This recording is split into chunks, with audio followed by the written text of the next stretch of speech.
اگه دستاتون مدام بی‌حس میشن، پاهاتون احساس ضعف و ناپایداری دارن یا مفاصلتون دیگه مثل گذشته به راحتی حرکت نمیکنن، احتمال داره که بدن شما با یک کمبود مهم مواجه شده باشه. نه، منظور من مکمل‌های گران قیمت یا درمان‌های عجیب و غریب نیست. موضوع واقعا به چیزی که میخورید برمیگرده. بیشتر مردم وقتی که کلمه کلاژن رو میشنون به یاد کرم ها و محصولات زیبایی میافتن، اما بعد از 60 سالگی کلاژن از اون چیزی که فکر میکنید اهمیت بسیار بیشتری داره. کلاژن مانند چسبیه که مفاصل شما رو پایدار نگه میداره، به عملکرد صحیح اعصاب کمک میکنه و باعث میشه بدون اینکه اون دردهای آزاردهنده مانع حرکتتون بشن بتونید راحت‌تر حرکت بکنید. در ویدیوی امروز من تصمیم گرفتم 8 میان وعده خوشمزه و سرشار از کلاژن رو باهاتون به اشتراک بگذارم که به کاهش گزگز دستها، بازگشت قدرت به پاها و احساس بهتر و طبیعی‌تر شما کمک میکنند. اما قبل از اینکه شروع بکنیم باید بهتون بگم خانواده هلث وایب یک جامعه جهانی از افرادی فعاله که میخوان در 70 و 80 سالگی هم قوی و پر انرژی زندگی بکنن و اگر شما هم هنوز عضو این خانواده سلامتی نشدید، اکنون بهترین زمان برای انجام این کاره. چنل رو سابسکرایب بکنید و در قسمت کامنت ها برای من بنویسید که من میخواهم پاهای قوی داشته باشم. میان وعده شماره 1. بیایید با چیزی شروع بکنیم که بیش از حد خوب به نظر میرسه که واقعی باشه: شکلات. اما منظور من هر نوع شکلاتی نیست. شکلات تلخ واقعی و غنی. همون نوع شکلاتی که حاوی ترکیبات گیاهی قدرتمندیه که میتونن فرایند ترمیم رو از درون فعال بکنند. دکتر ویلیام لی، پژوهشگر شناخته شده‌ای که دهه‌ها عمر خودش رو صرف مطالعه این کرده که چگونه غذاها میتونن بدن رو ترمیم بکنن، اعتقاد داره شکلات تلخ با حداقل 80% کاکائو یکی از برترین انتخاب‌ها برای تقویت کلاژن و حمایت از سیستم ترمیم طبیعی بدنه. پس چه چیزی اون رو خاص میکنه؟ شکلات تلخ سرشار از فلاونول‌ها و پر آنتوسیانیدین هاست. میدونم که اسم‌های بزرگی هستن، اما کاری که انجام میدن خیلی ساده است. تولید سلول‌های بنیادی جدید رو تحریک میکنن، التهاب رو کاهش میدن و از دی ان ای شما در برابر آسیب محافظت میکنند و این یعنی پوست سالمتر، مفاصل قویتر و شانس بیشتر برای حفظ تحرک و استقلال با افزایش سن. باید نوعی رو انتخاب بکنید که حداقل 80% کاکائو داشته باشه و تیره ترین شکلاتیه که میتونید اون رو پیدا بکنید. حالا حدود 28 گرم از این شکلات تلخ رو به آرامی ذوب بکنید، 1 مشت بادام خرد شده با پوست بهش اضافه بکنید و همچنین 1 قاشق چایخوری گوجیبری. اون رو خوب مخلوط بکنید، در قالب‌های کوچک بریزید و داخل یخچال بگذارید. چیزی که در نهایت خواهید داشت لقمه‌های غنی و جویدنی هستند که نه تنها خوشمزه‌اند بلکه شکلاتش به شما آنتی اکسیدان هایی رو میده که با آسیب های سلولی مقابله میکنند. بادام اسید آمینه هایی رو فراهم میکنه که به ساخت کلاژن کمک میکنند. گوجیبری هم ویتامین C رو برای بدنتون فراهم میکنه و باعث میشه بدنتون از تمام این مواد مغذی به شکل بهتری استفاده بکنه. میان وعده شماره 2. بیشتر ما ژلاتین رو فقط به عنوان دسرهای لرزان و ژله‌ای میشناسیم، اما واقعا شایسته توجه بیشتریه. ژلاتین برای اعصاب، پوست و مفاصل شما با افزایش سن فوق‌العاده مفیده. چرا؟ چون ژلاتین همون کلاژنیه که از قبل تجزیه شده و حالا به شکلی در اومده که بدن میتونه اون رو به راحتی جذب و استفاده بکنه. ژلاتین سرشار از اسید آمینه هایی مانند گلایسین، پرولین و هیدروکسی پرولینه، همون اسید آمینه هایی که بدن برای تولید کلاژن جدید و ترمیم بافت ها به اونها نیاز داره و شواهد علمی هم در این زمینه جالب هستند. افرادی که به طور مداوم قبل از ورزش ژلاتین استفاده کرده بودند در طول گذر زمان حدود 37% درد مفصلی کمتری داشتند و این 37% اصلا عدد کوچکی نیست. همون مقداریه که باعث میشه شما در سالمندی هنگام ایستادن، راه رفتن یا بلند شدن از روی صندلی احساس راحتی داشته باشید. حالا نکته جالب اینه که تبدیل ژلاتین به یک میان وعده خوشمزه بسیار آسانه. کافیه که با یک فنجان آب آلبالو یا آب انار آغاز بکنید. این یک فنجان آب میوه رو بگذارید روی اجاق گاز تا گرم بشه، اما نباید بجوشه. سپس بهش 2 قاشق غذاخوری پودر ژلاتین خالص اضافه بکنید که منشأ حیوانی داشته باشه و فاقد شکر باشه. حالا از روی حرارت بردارید و بهش کمی آجیل اضافه بکنید، مثل گردو و بادام به عنوان منبع چربی سالم. و در نهایت قبل از گذاشتن در یخچال هم کمی توت تازه به عنوان منبع ویتامین C اضافه بکنید. چیزی که در نهایت خواهید داشت یک خوراکی نرم و راحت برای جویدنه که بسیار هم خوشمزه است، اما در بدن نقش مهمی رو ایفا میکنه. از مفاصل حمایت میکنه، خشکی و سفتی مفاصل رو کاهش میده و مواد مورد نیاز بدن برای حفظ انعطاف‌پذیری و قدرت رو فراهم میکنه.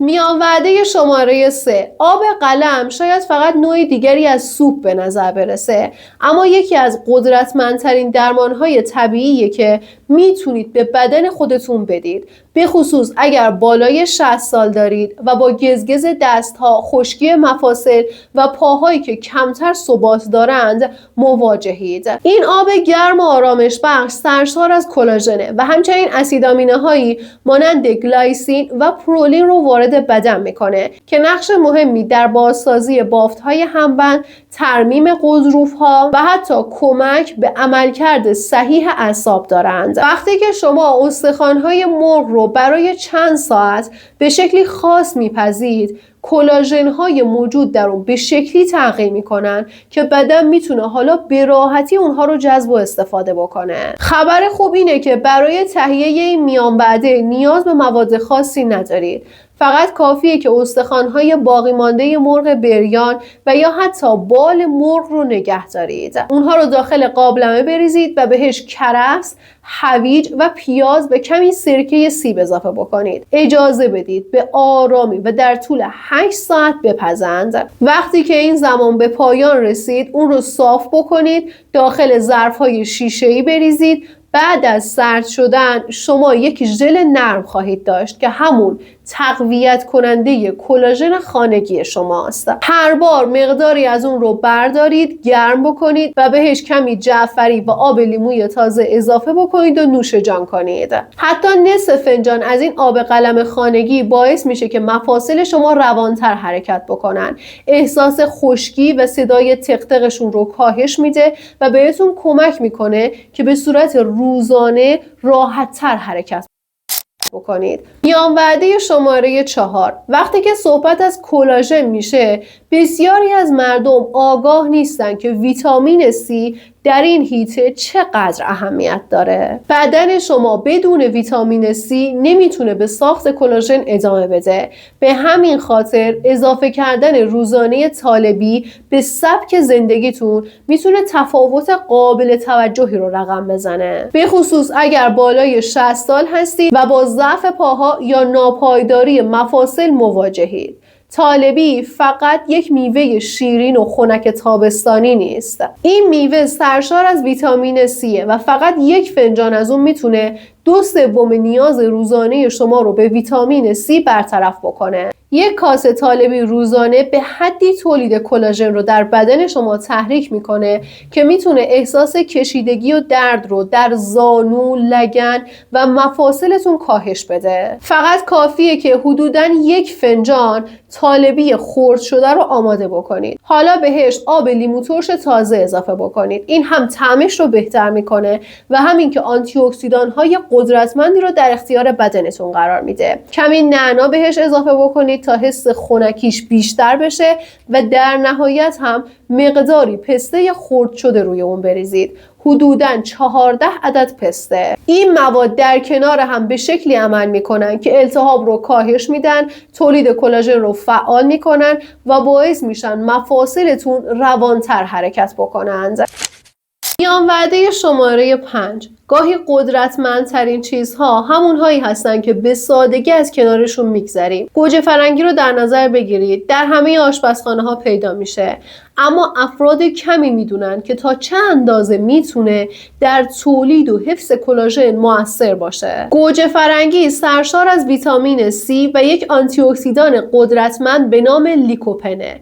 ویتامین C به تولید کلاژن جدید کمک میکنه و لیکوپن هم از کلاژنی که از قبل در بدن دارید محافظت میکنه. نتیجه چیه؟ مفاصل روانتر، عضلات قویتر و التهاب کمتر در بدن. نکته جالبش اینه که اگر گوجه فرنگی رو بپزید، لیکوپن موجود در اون برای بدن در دسترس پذیرتر میشه. به همین دلیل مصرف گوجه فرنگی در کنار چربی‌های سالم میتونه یک نیروگاه تولید کلاژن رو وارد بدن بکنه. یکی از ساده ترین و لذت بخشترین روش ها برای استفاده از گوجه فرنگی مصرفش به صورت سالاد کاپریز است. این سالاد سبک و تازه و با تراوته و میتونه برای مفاصل و اعصابتون به شدت مفید باشه، به خصوص اگر که متوجه گزگز و خشکی در دستها و پاهاتون شدید. فقط کافیه که یک گوجه فرنگی رسیده و آبدار رو حلقه‌ای برش بزنید و سپس اون رو با پنیر موزارلای کمچرب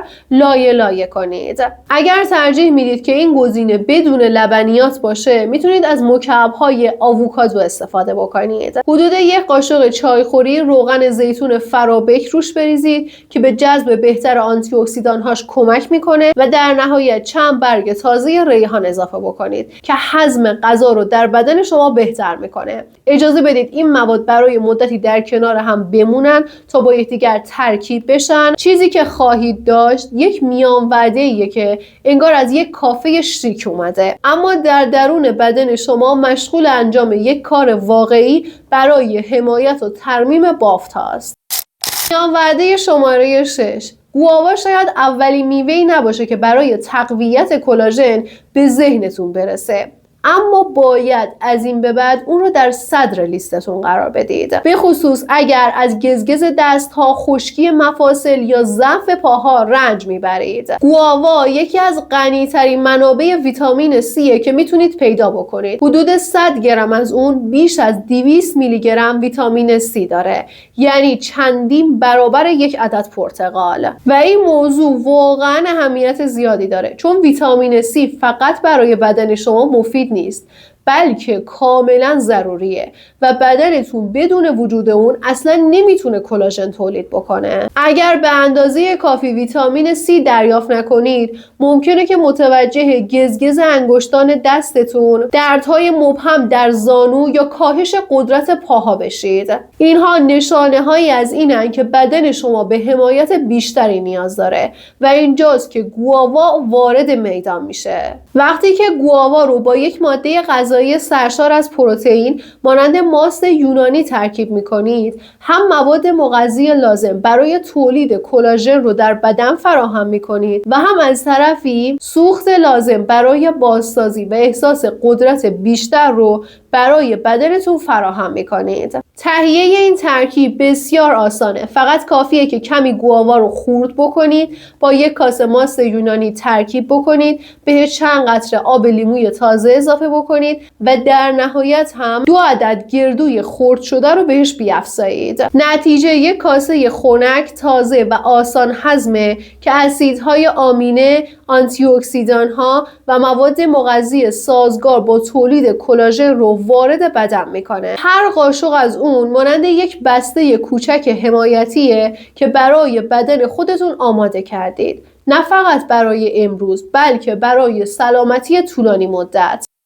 میان وعده شماره 7. فقط 2 عدد کیوی در روز میتونه مقادیر قابل توجهی از ویتامین C رو وارد بدنتون بکنه، چیزی که برای ساخت کلاژن از واجباته. مطالعات علمی نشان دادن مصرف منظم کیوی به کاهش گزگز در دستها و مقابله با اون احساس ضعفی که با افزایش سن در پاها پدیدار میشه کمک میکنه. تهیه این میان وعده ساده تر از این نمیشه. فقط کافیه که یک کیوی رو برش بزنید و روی اون بادام یا گردوی توست شده بریزید. مغزها علاوه بر ایجاد بافت ترد و لذت بخش، چربی های سالمی رو فراهم میکنن که بدن برای حمایت و ترمیم بافت ها به اون نیاز داره. برای طعم قوی تر میتونید کمی پرک فلفل قرمز یا نمک دریا بهش اضافه بکنید. جالبه که بدونید این میان وعده خوشمزه حتی از عملکرد دستگاه گوارش شما هم